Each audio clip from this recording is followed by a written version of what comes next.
What is up, everybody? This is Tico, also known as Richard, and I'm coming back to you with another casted game, playing as the English against the Holy Roman Empire. Interesting spawn here. I'm all the way on the west side, basically, of the map, and we're playing against, I guess, is the G Strife, if I get their name right. He's playing the Holy Roman Empire, probably one of my favorite factions in the game. He's on the, let's say, south side of the map.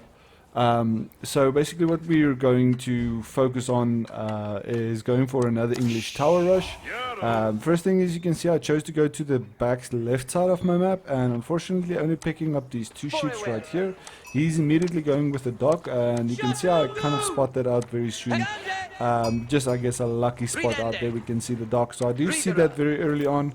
And what we're doing is a little far gold. The gold spawn is quite a distance. Closest one is all the way down here, so I would say we were a little bit in trouble if this had to go into a late game. But with the English tower rush, I think it's going to be even more strong, or more OP, more stronger in the next patch. The reason being is that we are getting an extra 50 wood as the English player. So yeah, I get into this side of the map, the basically north side of the map, and here you can see we actually find all the sheep that we're looking for. It's just luck of the draw. Sometimes I feel like it's necessary to go for a double scout, but you can see even on this map, specifically on this Mongolian heights, there's a lot of food, a lot of sheep on this specific map, so you're definitely not going to be able to starve your enemy of any food supply on this type of map. Even if you are playing like the Delhi Sultanate, you have the forward berries, you have another berry spawn right here. I guess that's all the berries for now. But immediately he goes into the fishing boat. We're trying to get that macro right, so I go on to 7 villagers first on the food, then I send my second villager onto the mining camp. Third villager, or the 10th villager, goes onto the house, and then everything else goes onto the wood line. As you can see, it's rallied onto the wood line. So these two villagers you basically have to focus on that to make sure you're microing. You can even click the gold vein. As soon as this reaches 3,900, you know you exactly have 200 gold, and then you can drop that off. Come forward, and I leave this villager to go onto the wood so we can get that wood supply up. We need 200 to 250 wood as soon as the council hall is done. So it's a bit of a timing push, so you can get those archers out ASAP and make sure you can apply pressure on the enemy. Now, he went for a very different strategy. In my opinion, this was not a good call on his side. As the Holy Roman Empire, you want to get the prelate out first. Get that 40% buff, otherwise you're throwing that away, even though you're using the gold. You see he's sitting on that 100 gold. He needed to get that prelate out. As soon as that prelate comes out, you will have the increased food supply. You know, 90% of these villagers would have been buffed up, and then you moved over to gold. Take the gold villagers plus the prelate, and you'll hit that 200 cap in no time with 4 villagers on gold and the rest on food, just to get that second age up and slowly trickle into a wood supply. You can stay with the 6 villagers on food because you have that prelate buff. You don't need 8 villagers like with the English. We only gain the advantage when we go over to farm. So we do spot the scout out here, and now what you can see happening is the council hall. We know we have to push forward. We know we have to get pressure onto this map, and if it's anything like our spawn, you see the wood line is very far out. This is quite safe, so in his regard, this is quite a safe wood line. But I mean, with longbows, you can just be right here and you'll be able to pick this off. So very unsafe gold, very unsafe stone, very unsafe berries outside of that range. So he goes with the Arcan Chapel, very standard start, but I mean, I don't see the prelate.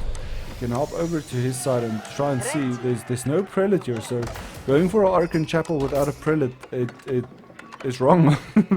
Sorry to say the least, but I mean, that doesn't give you any advantage if the prelate is not standing readily available, as you can see right here. So as soon as that council hall drops, you can see the wood supply just dropped, and now that is those archers rolling in. 1, 2, 3, fourth one in queue, fifth one coming out very shortly. He actually almost got me walled in here. I was very late to see this. You can see the archers. If he got this wall out, it would have been a whole different game.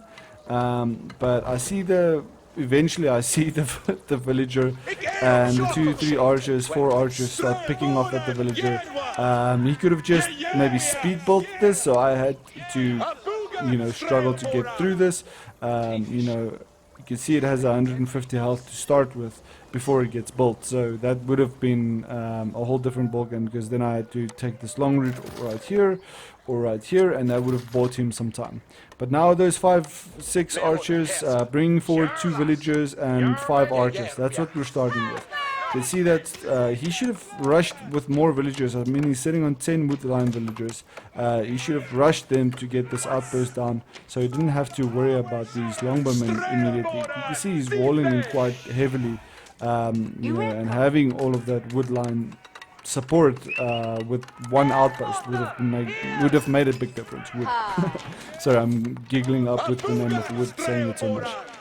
So now we're getting the outpost up because we want the network of castles. It's a big buff for the longbowmen, and it is quite a nice playstyle for the English to have that. And I would see that a lot more often in the future, especially with the extra 50 wood that we get. So remember to put those houses down as soon as these longbowmen comes out, because you will hit population cap. And make sure you get your villager production up. So I'll show you exactly what I'll do, or what I personally do. Let's just find our scout. He's probably going to be all the way down here. So scout 1, town center 2, council all 7. I have quite big hands, so I don't mind that. So you can see now with the longbow, they will be able to very effectively get inside this wood line. No problem for us to get there. You can see the town center only has a range to here. Right, so all of this is unprotected, and he didn't close this off, or he accidentally chopped the tree down. I guess there's the tree, he chopped it down by accident, and that means my archers were able to sneak through. And all we're doing is trying to get a few villager skills. It's weird, like the angle doesn't allow us to see a lot, even with the outpost going up. You can see this outpost gives us this whole line of sight. But now he sends forward the 2 men-at-arms, and it's early men-at-arms, so not vanguard. English has vanguard men-at-arms that are not as strong as these early men-at-arms. These early men-at-arms are stronger than what the English can produce. But we do have the outpost up, and now we're just kiting. We're just running away. We have the same movement speed as you can see here. What's it? The move is 1.12. Archers also 1.12. So using the 2 villagers inside there and just working through these men-at-arms so he doesn't build a mass. Actually getting a few shots off the villagers as well. Another thing is I moved over to stone with food villagers. So 3 villagers now on food. But we have the archers that we need, and now very heavy on wood. A bit of a micro issue on my side, but we know we need the wood to keep up with the what do you call it, towers that we're trying to get up. So I go for a very aggressive outpost here, and you can see the archers coming here around the back. And what I tried to do is, if he did not respect this, it was gonna go up. So the archers are pushing in right here, and I'm gonna fall back now. He picked off one of the archers, has 3 men-at-arms now, and now more archers coming in here at the back. These ones I'm very bad at macroing right now. I'm not that great at it, but you can see the archers rolling in here. I'm losing these 4 archers here, which is unfortunate, but he also has the horseman, which has the 2 range armor. So they're going to do very well against the archers. If he had to stop the men-at-arm production, because think about it, if you look at it from his perspective, right? The horseman is 100 food and 20 wood, which he has ample amount of, but he's training men-at-arms, right? The horseman has 125 health, the men-at-arms has 120 health. So horsemen are a better call than if you were in this exact same situation, right? Instead of throwing down the barracks, he had to go for 2 or 3 stables and just spam horsemen, and that was gonna be able to very effectively deal with the archer mass that we're trying to get up here. But he's not doing that. So right now we're just forcing resources to be spent on his side, You can see he's not getting that gold up, so he can't really continue training men-at-arms. And now the wood line is starting to get the focus down. It's weird, you can't really see past the tree line, so even with the outpost up, we can see what's going on here, but we can't see past this wood line. So he did wall off here at the back. The tree line didn't close it off, but we're going for another outpost just so we can get sight on these villagers. You can see now he's also putting down the barracks, and it's a wrong call in my opinion. He had to go for the stables.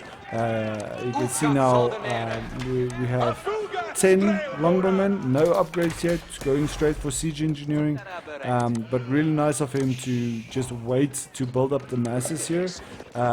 You know, on a villager count we're sitting on 29 and he's actually sitting on 33, so he's been microing, even with losing villagers, much more villagers than needed. So he has a better economy right now, even though you know, we've been picking at him the whole game.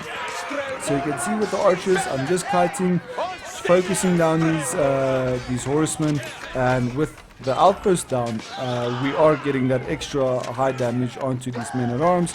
There's 2 longbowmen garrisoned in there, and we're gonna clean up this whole army of him. Very, very expensive loss. 1, 2, 3, 4, 5, 6, 7, 8, 9, 10. Let's say about 1,000 food, 1,200 food, and give or take 200 or 300 gold or wood. So now the siege engineering is done. We have a pilot base, a forward base here, defended by this outpost. Another arrow slit upgrade coming here. We're just keeping that stone production up. This outpost is upgraded. We could have gone with more villagers and cut off this side of the map as well to have more control on this. But right now we don't have to worry too much about it because we're getting done what we're trying to do. We're getting the siege in. We have the protection of these barracks now, and we have the masses starting to trickle in. You know, we're not even training that much longbows because I ran out of food.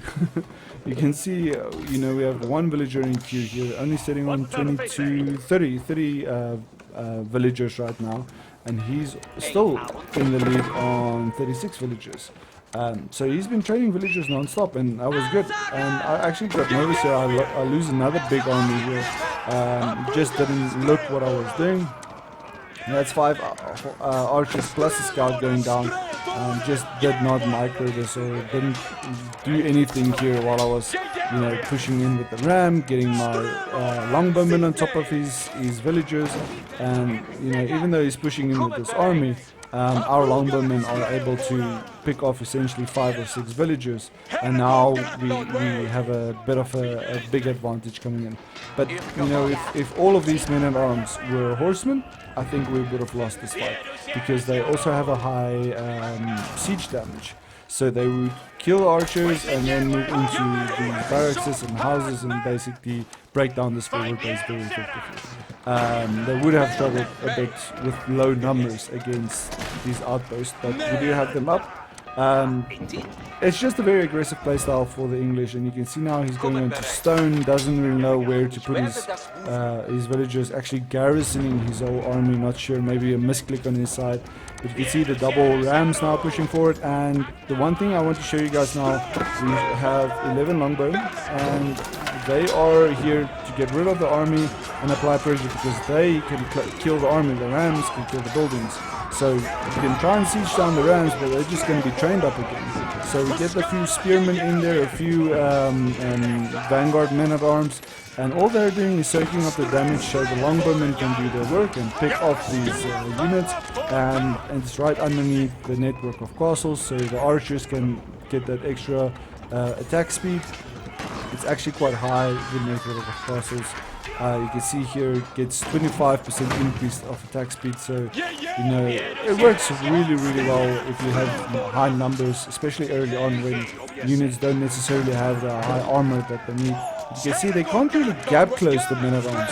If this was horsemen, all horsemen, instead of these men-at-arms, it would have been able to kill all of these archers, because they're 100% counter the archers. But we do have our men-at-arms coming out and supplementing some spearmen coming in there, and just making sure we can siege down the enemy, going for the Archon Chapel, which still does not have a prelate, and then obviously going for the town center. But that in my opinion, just Really good tower rush game again. Wrong unit strain from his side, that's why he lost the game, but still a very, very good demonstration of what you can do with English. But if you guys enjoyed it, please do leave a like and subscribe, and please come back for more videos. Tomorrow is the official season of ranked starting. I think I'm going to focus on the English with their buffs that they are getting, and then see what the meta is like. Our goal is to get to Diamond League. Diamond League, Diamond League, Diamond League. That's the plan. We'll see how effective we get, but obviously it's a learning curve for us to grow through this. But yeah, thank you very much for watching, guys. See you guys in the next video. And